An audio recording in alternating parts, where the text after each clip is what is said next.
Le abbiamo chiesto a chiare lettere ieri di aprire subito in sicurezza le nostre fabbriche.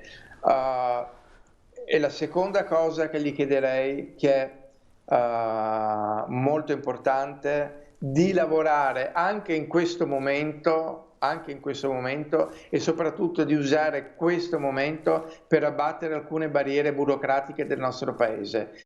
Queste le due richieste di Confindustria Veneto al governo nelle ore in cui si sta decidendo la strategia da adottare dopo la Pasqua. I decreti governativi del resto sono in scadenza il 13 aprile e le categorie guardano a questa data con speranza. A rischio, confermano, ci sono gli stipendi ma anche i rapporti con i fornitori stranieri, fondamentali per i distretti veneti che vivono di export.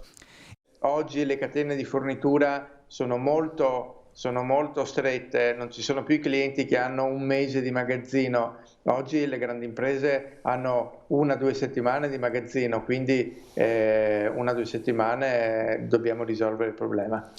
E agli industriali risponde il ministro per gli affari regionali Francesco Boccia. Il governo ha le idee chiare e dice: dobbiamo mettere in sicurezza la salute degli italiani. La frenata di Boccia, ma per l'assessore regionale al lavoro Donazzan la scelta non deve essere tra salute ed economia. Possiamo permettere ovviamente di andare a fare la spesa. A maggior ragione io credo che si debba provare a ragionare in termini di sicurezza. Questa deve restare sempre la priorità e non è un scontro dicotomico tra sicurezza e lavoro, ma possono stare insieme. Noi dobbiamo lavorare per questo, per essere pronti subito.